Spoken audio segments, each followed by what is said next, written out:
So it seems that Puma is not stopping with these releases coming for the Speedcat range and also the Monstro, for which I will drop multiple reviews in the next couple of weeks.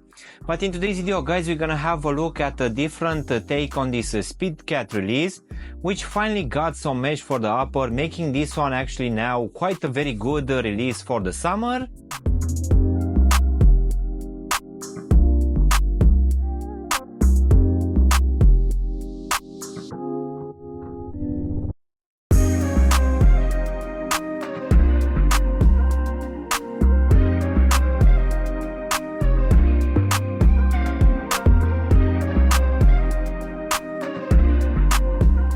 Hello guys, and welcome back for a brand new review. If you are new to the channel, please consider subscribing and also giving me a like. It will really help out the channel. In today's video, guys, as I said earlier, we're gonna have a look at the latest drop coming for a pair of Puma Speedcat, which this time will become a bit more wearable for hotter seasons. So let's go ahead and start with the box, guys, which will come in one of the regular ones in this matte black colorway, which will have this glossy foam strip here at the bottom of the lid. We're also gonna have this white tag here in the corner with the Puma Select lettering and the logo as well, but this is something usual, so let's just go ahead and take them out, guys. So in today's video, we're gonna have a look at one out of 2 or 3 colorways available for this Puma Speedcat Premium.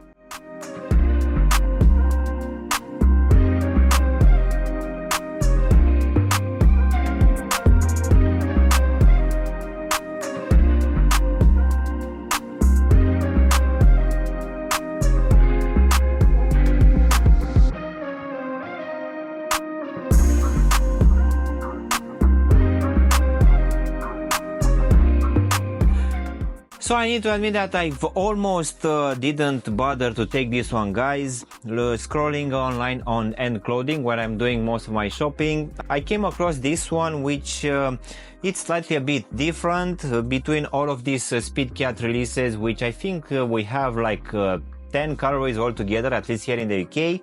It seems that quite recently they've actually dropped 2 colorways for this Speedcat Premium, which will bring some mesh for the upper, which, as I said earlier, will make this one a bit more wearable for the hotter seasons. So this one came on the market for the retail price of £100 or around 115 US dollars, which is, if I'm not mistaken, the same retail price as most of these Speedcat releases. And this one will still have this motor core design, which came just before the 2000 era. So in the last year or so, Puma has dropped a lot of these releases for the Speedcat range and also for the Monstro. To be honest, I think I was a bit more excited about the Monstro, which is still looking quite futuristic and aggressive in the same time. But Puma has also dropped a lot of color combinations for this Speedcat as well, which, even though has a very simple design, it's still quite an interesting one in its own way with this classic design. So with that being said, guys, let's go ahead and also do a small breakdown of this brand new release. So as you can see, for this upper, we're gonna have a very simple design, which will have mainly just 3 materials. As a base layer, I would say that we're gonna have this open style mesh material in this gray color, which will be present and quite visible here at the top of the shoe on both medial and lateral side. And on top of this one, guys, we're gonna have a few other overlays.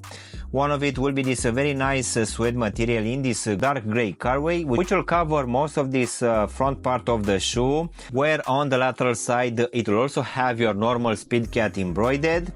So this suede material will also be present here for the lacing system, for the tongue as well, and also covering most of this back part of the shoe underneath this foam strip, and also above the heel section, where yet again we're gonna have a Puma logo embroidered. So as mentioned earlier, we're also gonna have here in the midfoot this Puma foam strip, which will come in this silver color. I need to admit that this is not my favorite color. So the material used for this one is gonna be like a synthetic leather material, and it will be present on both medial and lateral side. As in for the actual lacing system, we're gonna have your normal punch out holes, which will keep in place these dark gray flat laces, and underneath these laces, as I said earlier, we're gonna have this suede material for this tongue, which underneath I need to admit that it doesn't have too much padding, and this one will also have embroidered here at the top the Puma lettering alongside the logo. So as you can see, this tongue will also have this leather border as well, which looks quite nice, and I really thought that the whole interior will be made out of this leather material, but it seems that the back part of the tongue, it's gonna use the same mesh material as the one used for the upper of the shoe, which for sure will help a lot.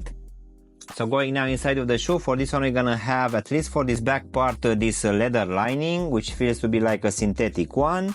So underneath this one will have some extra padding just at the collar section and also at the back as well. Also at the bottom, guys, for this one we're gonna have a quite a thick ortholite foam insole, which feels quite comfortable underfoot, and this one also have imprinted here at the heel section your usual Puma logo and also the ortholite branding. So now guys, we can go to this rubber midsole slash outsole in this dark gray colorway, which I need to admit that doesn't provide any comfort whatsoever, but as I said earlier, that ortholite foam insole will take care of it. So this one will be quite thin here at the front, and from the midfoot to the back, this one will be a bit more thicker, and it will also cover the whole heel section as well. So you need to keep in mind that this one was actually released as a pair of driving shoes. So the level of comfort, it's not gonna be too great, but at least comparing with the early 2000s releases, at least for this one we're gonna have an ortholite foam insole, which most definitely will help. So now guys, we can finish with the same rubber outsole, which as I said earlier will come in this gray color.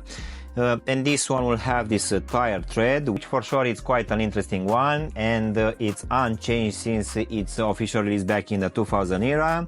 We're also gonna have a Puma logo exactly here in the midfoot, but rather than that, this is your usual pattern used for this range.